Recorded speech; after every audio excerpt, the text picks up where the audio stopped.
Salutations chers disciples d'Avan, et bienvenue dans notre 72e review consacrée à l'anime Dai-no Daiboken.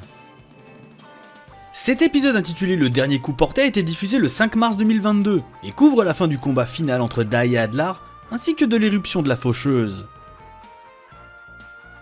Il adapte des premières pages du chapitre 253 jusqu'à la moitié du chapitre 256. Cet épisode clôt donc les événements couverts durant le tome 27, et va continuer l'aventure avec le début du magnifique volume 28.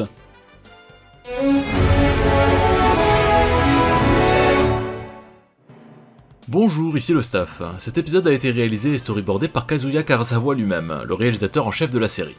Il n'avait pas géré ces deux rôles en même temps depuis l'excellent épisode 41 où Dai utilisait son épée pour la première fois. Encore une fois, nous sentons tout son amour pour l'œuvre originale, notamment avec des détails de narration pour créer une atmosphère particulière dans ce duel d'homme à homme entre Dai et Adlar. D'ailleurs, la scène du Gigastrash a pu être animée par le fameux Naoto Shishida, le super animateur de la Toei Animation que nous avons déjà vu plusieurs fois sur la série. Dire qu'il avait teasé tout ça en novembre avec des Pikmin.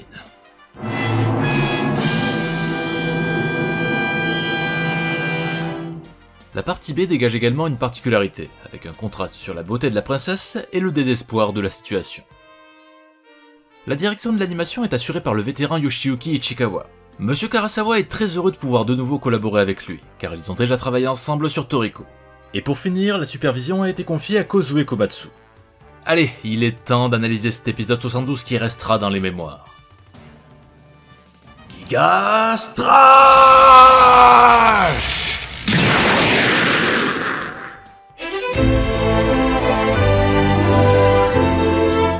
L'épisode débute sur les chapeaux de roue avec le thème de Dai, tandis que notre petit héros invoque Raiden sur son épée afin de l'envelopper de foudre. Une scène inédite de Kilvern nous présente le terrible assassin qui se demande bien ce que peut espérer notre petit héros avec cette faible magie. Adlar semble également dubitatif car le Raiden Strash est loin d'égaler la nouvelle technique de Dai. Un magnifique plan du fourreau de Dai au premier plan le met en valeur et nous indique qu'il sera l'atout décisif de la confrontation. Notre héros s'en saisit et commence à ranger son épée à l'intérieur. Notre héros a une classe folle et l'équipe a rendu hommage à la magnifique case du manga dans lequel les effets de lumière et d'électricité étaient saisissants. Leona est la première à se rappeler combien le nouveau fourreau de Dai sera utile, ce qui est logique étant donné que c'est elle qui avait dû lire son manuel.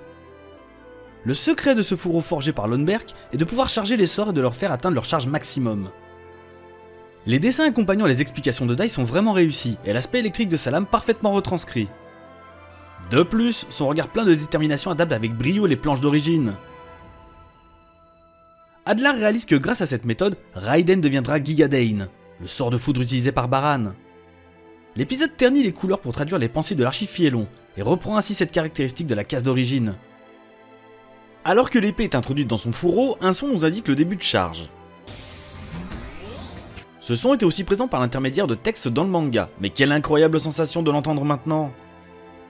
Dai s'éloigne d'Adlar avec un Lura, et un plan de dos avec un mouvement de caméra met en valeur son adversaire un court instant. A travers ces quelques éléments, on comprend vite que cette partie sera un modèle de mise en scène. Notre petit héros raccroche son fourreau et lance un regard rempli de défis à Adlar, tandis que la musique s'arrête alors qu'ils se font face.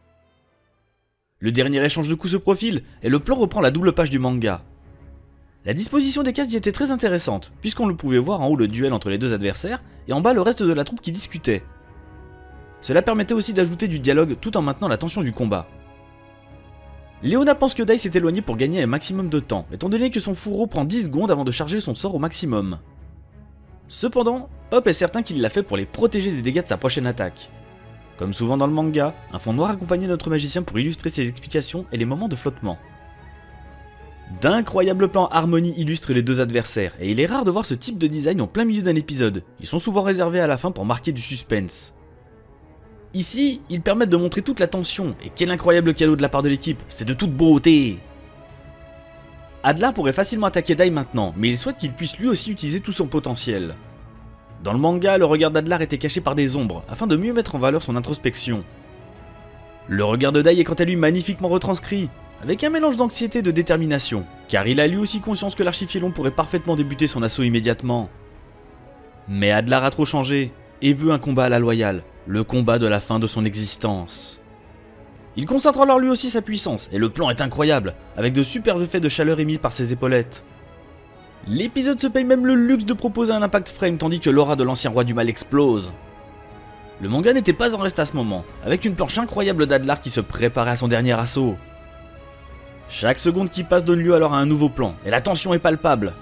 On y est, c'est le climax du combat. Là encore cela reprend la mise en scène de la page originale, et un soin tout particulier a été pris pour la respecter comme il se doit. Dai se saisit élégamment de son épée, mais on sera peut-être surpris par la lenteur avec laquelle il réalise ce mouvement. A la base, le rythme semblait plus soutenu, et une traînée derrière l'épée donnait la sensation d'une grande vitesse. De plus, alors que Dai prend la pose iconique de son père, le visage de Baran derrière lui aurait pu être plus soigné. Mais bon, vous nous connaissez, on chipote toujours. Le nom des attaques qui vont être utilisées apparaissent alors sur l'écran. Le Giga Break contre le Choma Bakwenha. C'est une mise en scène qui n'avait jamais été utilisée jusqu'alors, et les plans qui l'illustrent sont divins, notamment le visage d'Adlar qui va signer son chant du cygne. Une musique solennelle avec des chœurs en fond nous accompagne, et les adversaires se toisent. L'attaque n'a pas encore commencé que la mise en scène continue d'être grandiose. Dai décide d'attaquer en premier, et fait exploser son Dragonic Aura autour de lui comme cet animé sait si bien le faire. Il s'élance avec l'ombre de son père derrière lui, comme c'était le cas dans le manga. Les adversaires se ruent l'un contre l'autre, et des plans ultra dynamiques de leur visage nous sont envoyés en pleine tronche. Prenons quelques instants pour revoir cela. C'est un moment de grâce pour nous les fans de Dai no Daiboken. Les plans du manga sont repris à l'identique, mais force de constater que l'adaptation est encore plus réussie graphiquement. Et ça continue! Dai change la disposition de ses mains sur sa gaine avec un plan encore magnifique de son insigne. Et on enchaîne encore et encore avec un zoom sublime sur son visage qui nous présente toute sa détermination et son héroïsme. Adlar quant à lui semble autant halluciné que nous, mais quel bonheur, quel bonheur! Et cette fois-ci, c'est Avan qui apparaît derrière Dai, et le héros va cumuler la puissance des deux attaques, le Giga Break et la Van Strash. Dans le manga, on pouvait seulement voir Avan à ce moment-là, et c'est là-dessus que se terminait le chapitre 253. Ici, l'équipe a légèrement changé la mise en scène, et a fait durer le plaisir. Dans cette adaptation, Dai est ainsi entouré de non seulement son maître, mais aussi de son père. Et le nom de l'attaque apparaît pour nous préparer au grand final de ce climax, le Giga Strash. Dai s'élance sur Adlar et réussit à lui porter le coup fatal. Ici, notre petit héros semble esquiver de peu l'attaque de son adversaire, à tel point qu'il en perd des cheveux. Dans le manga, la planche semblait nous montrer davantage sa suprématie et l'écrasante supériorité de sa technique. L'attaque de Dai nous est présentée alors sous 3 plans différents, dans la plus pure tradition des shonen des années 90. La mise en scène continue de nous régaler encore et termine magistralement cette attaque. Adlar reconnaît lui-même que l'attaque est magnifique, tandis que Dai tape la pause. Ça y est, l'archifiélon est enfin vaincu. Ses cornes explosent et son corps semble arriver au bout de ses limites. L'adaptation reprend ainsi fidèlement la page d'origine dans laquelle une partie du corps d'Adlar se disloquait sous le choc de l'attaque. Le pauvre continue de souffrir de 1000 morts, et des vagues d'électricité finissent par le mettre hors jeu. Le Giga Strash est une technique inventée pour Dai no Daiboken, mais fut par la suite introduite dans les jeux Dragon Quest à partir du 6ème opus sur Super Famicom en 1995. Pour l'anecdote, cette attaque est aussi utilisable par les héros de jeux Dragon Quest Heroes, et Terry va également de son clin d'œil avec la pose de Dai. Pour finir, en 2018, le jeu Jump Force qui nous avait mis la puce à l'oreille sur le retour de Dai avait aussi inclus cette attaque, ainsi que la Van Strash Cross. Pop est enfin soulagé, son ami a enfin pu remporter la victoire. De la fumée commence à se dégager de l'archifiélon, et Adlar semble souffrir. Mam comprend de suite qu'il va subir le même sort que Zamza, et se remémore ses derniers moments. Dans le manga, un arrière-plan nous rappelait le sort des archifiélons suite à leur défaite. La Budoka comprend alors pourquoi Albinas avait tout fait pour éviter ce triste spectacle en particulier pour le démon qu'elle aimait. Adlar reconnaît sa défaite, il a été aussi bien vaincu par le maître que par l'élève. À sa grande surprise, Dai a créé cette technique incroyable sur le coup et sans entraînement préalable. Cette révélation le fait rire à gorge déployée et il n'aurait jamais pu vaincre un adversaire aussi incroyable. Petit à petit, le visage de l'ancien démon impitoyable se fait plus doux et cela reprend bien les intentions de la page de base. Cela est d'autant plus visible alors qu'Adlar lui tend la main, avec un faciès qui tranche radicalement avec ce que l'on avait vu de lui au début de l'aventure. On peut apprécier à quel point le personnage a évolué depuis sa rencontre avec Dai. Dans le manga, les deux personnages pouvaient se lancer un regard où les rancœurs avaient disparu, et le respect mutuel l'avait emporté. Contre toute attente, alors que les personnages voulaient se serrer la main avant de se dire adieu, un bloc apparaît entre eux.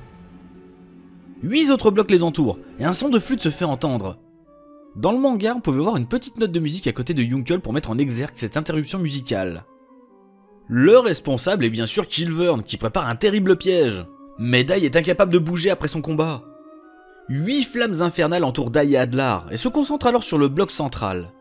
Le perfide assassin attendait que les adversaires soient à bout de force pour utiliser sa carte maîtresse. Mam conjure Yunkel de ne pas perdre de temps avec lui.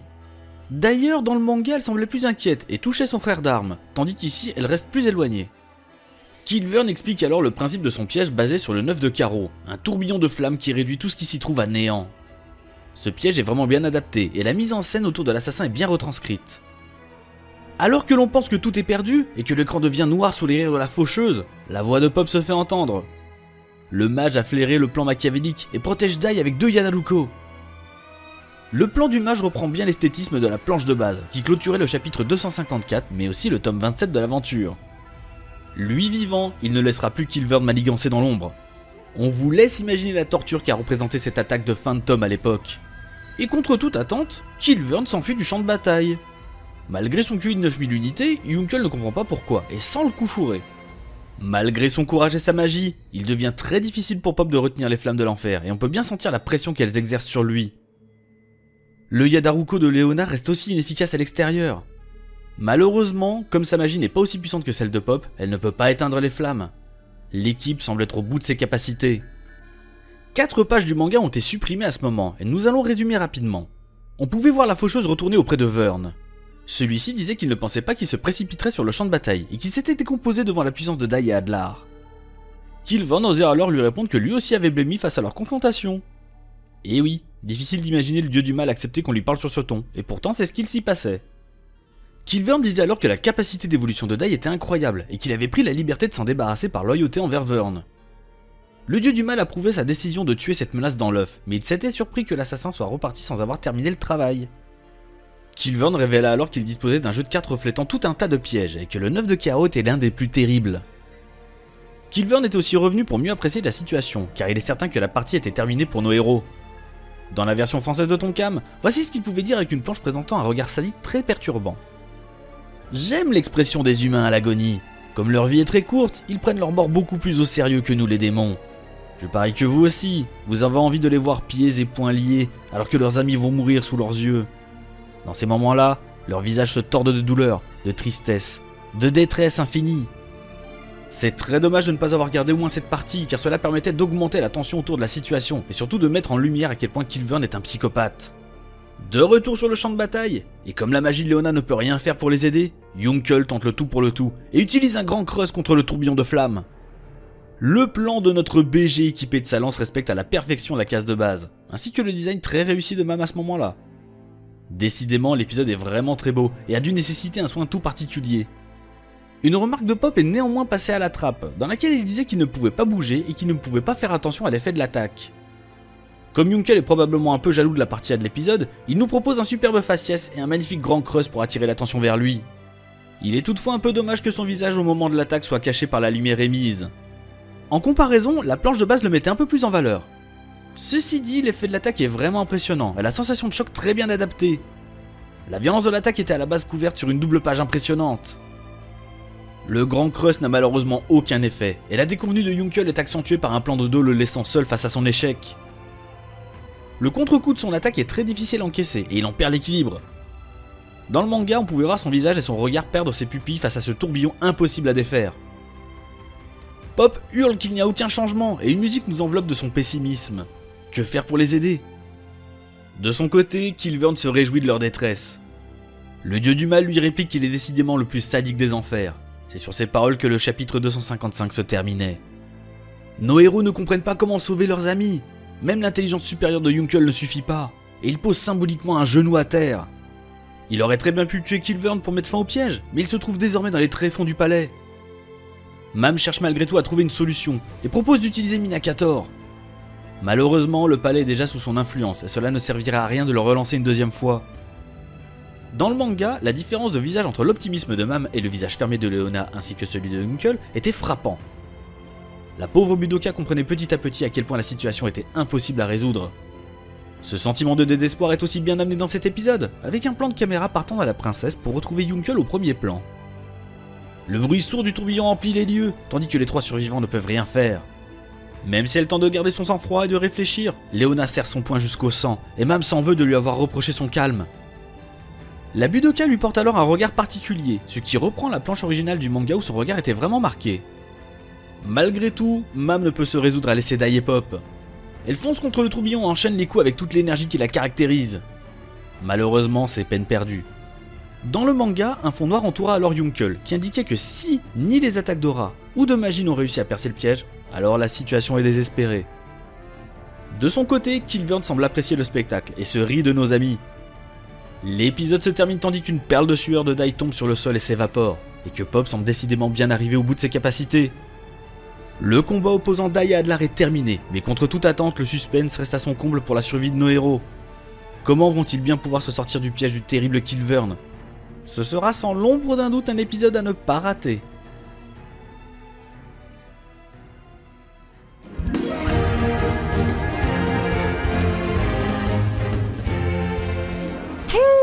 Mamma mia, que dire de cet épisode qui a été absolument magistral et qui a dû donner des frissons à bien d'entre nous. L'adaptation du climax de ce combat légendaire sera un véritable bonheur pour les fans de la première heure. Et nous avons vécu un des moments de grâce que cette adaptation peut nous proposer. À quelques occasions, elle réussit à faire mieux que le matériel d'origine. Et c'est ce qui s'est passé durant ces quelques minutes hors du temps. Tel un Medoroa, l'épisode a réussi à jouer le chaud et le froid, avec deux parties faisant appel à un panel d'émotions complètement différents. Ainsi, la partie A a été incroyablement rythmée et réussie tant au point de vue graphique que celui de l'animation. La partie B, quant à elle, réussit à nous mettre une bonne douche froide en faisant appel à la perfidie de Kilvern. On passe donc d'un moment de victoire à un passage de désespoir absolu sans issue pour nos héros. Évidemment, tout n'est pas parfait. Ainsi, une longue conversation entre Vern et Kilvern est passée à la trappe, ce qui pourra déplaire aux fans les plus exigeants. Ceci étant dit, difficile de continuer à parler de l'épisode sans utiliser des superlatifs toujours plus élogieux. Alors on ne peut dire que bravo et merci. Merci pour cette masterclass qui restera sans l'ombre d'un doute possible parmi les meilleurs épisodes de la série. Et vous, qu'avez-vous pensé de cet épisode 72 ? Cette 72e review est désormais terminée, nous espérons que vous l'avez appréciée.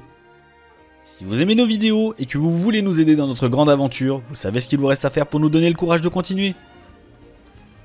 Vous pouvez également nous suivre sur nos réseaux sociaux respectifs, ainsi que de nous rejoindre sur notre Discord, dont les liens sont en description. Allez, on vous embête pas plus longtemps chers disciples d'Avan, prenez soin de vous et à la semaine prochaine.